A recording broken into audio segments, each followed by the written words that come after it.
All right, so we're joined by the driver of the number 32 Samaritan's Feet Ford, Corey LaJoie. And Hi. we're joined by the founder and the CEO of Samaritan's Feet, Manny, up here. Guys, if you just want to talk about what you're doing this weekend with Samaritan's Feet and just the whole month in general. Man, it's been a crazy week. It's all kind of combined. There's like two heads to the thing. So where I met Manny probably, I don't know, a month ago, right before Daytona. And I've always admired Samaritan's Feet from a distance. I just felt called to provide shoes for those in need. I've been to several mission trips to third world countries and just seen firsthand the overwhelming poverty that nobody in this room could ever imagine unless you go there and see it with your own eyes. So we went to Haiti last year, Kelly and I did, and we just saw the need there, and I've always kind of had this feeling, and my nickname's Super Shoe, so it's a natural fit to provide shoes, right? But I've never really had a shoe charity that I could fully buy into, and that was really pulling at my heartstrings until a good friend of mine, Lucas Beatty from Thrivent Financial, got to kind of ask him what was near and dear to my heart, and I said, man, I want to provide shoes. And he goes, well, you ever heard of Samaritan's Feet? I'm like, yeah. Didn't have a contact. He goes, well, I got Manny right here. Let me call him up. So he called him up the next day. What I thought was going to be a 30-minute meeting turned into probably a 3-hour, just sitting there talking about ways to use both platforms to just put shoes on feet. And, the other charities I've worked with, they're all great causes, but none of them were really God-centered. And I feel like that's why I'm so drawn to this is just God's in the center, and we're putting shoes on feet and telling people, Manny is. I'm just the vessel here. So then when I met Manny, it was actually perfect timing for their Hope Givers yearly campaign. So they found 10 groups of people or 10 people to be a Hope Giver. And when you sign up to be a Hope Giver, you commit to try to raise $20,000 from August to November. So Kelly and I figured, let's just jump on that boat and try to do that, right? So we signed up for that, and we were trying to figure out some very small ideas, just scraping the surface on how we could just raise some awareness, whether it be designing a pair of shoes we can auction off or doing a helmet, like thinking this big. And then about a week goes by, and we couldn't find a sponsor for the Watkins Glen race for the team, and I was trying to find some tire sponsors, round up $5-6 here and there, and it was about midnight one night, Monday. And it wasn't like a vision or like a dream. It was like this, I just had this thought pop in my head of a Samaritan's Feet car. I'm like, okay, well, how are you going to pay for it? Because that's expensive, right? Racing is expensive. So then it was like clear as day. I felt like, hey, you got to call Archie and ask him if he would not pay your salary for a month, if he would put Samaritan's Feet on the car, right? And my salary isn't what covers his nut to go to the racetrack, but he's sacrificing a lot of his end, but I'm sacrificing a lot of my end too. So I texted him at 11:30 at night, hey man, you up? And sure enough, pops right back up, hey, yep. So I call him, hey, this is what I'm thinking. This is the charity I'm working with, Samaritan's Feet. It's a great cause. And would you be open to doing this? This is what I'm thinking. And he said, sure, let's do it. And he was like, are you sure? I'm like, well, not really, but let's hang up before I change my mind.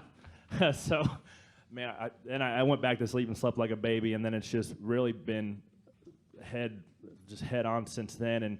And Kelly and I were at dinner the other night trying to figure out some ways to best push this thing.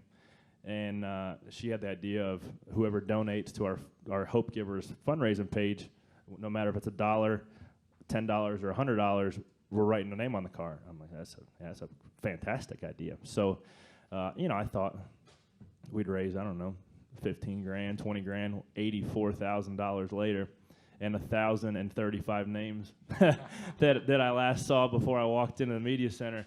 And my hand's starting to cramp up a little bit because not only do I have to write it on the car, I've had to write it from the email to this little book that I'm keeping. So I didn't write every name on the car because I had to bring in some extra help from Mason and Ryan and a couple other guys to help write.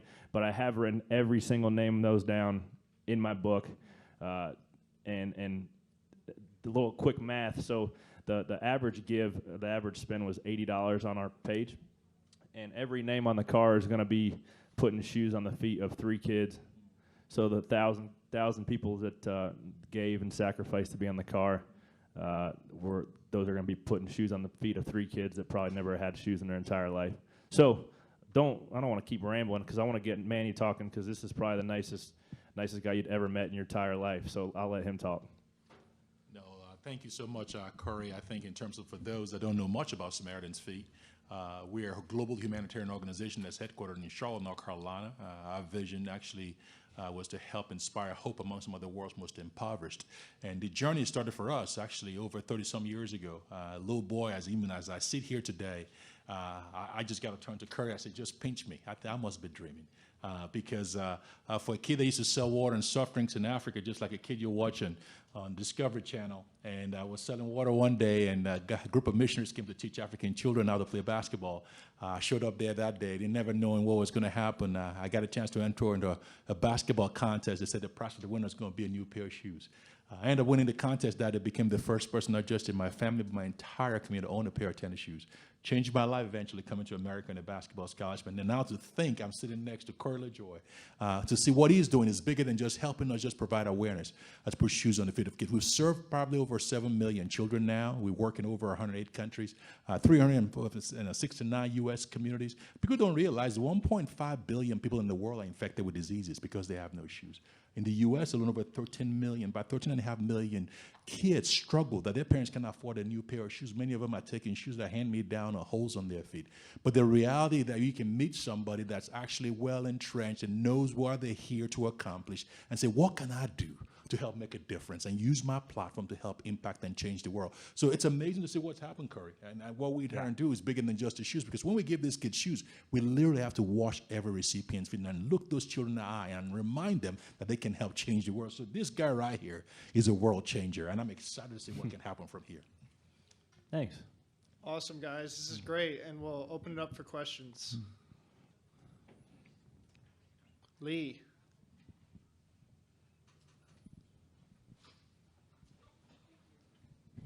LeeSpencerRacingBoys.com. What country did you live in, and how long have you been in the States, and what took you in this specific direction? Yeah, I was born in Lagos, Nigeria. I came here now about 30 years ago on a basketball scholarship. It's funny, crazy. I didn't know much about America. I knew about New York, Los Angeles, and Houston, Texas. So I said, I'll pick the school with the best-looking brochure. I ended up showing up in North Dakota, and I'm still learning from that experience. And got me in the software business when my father passed away.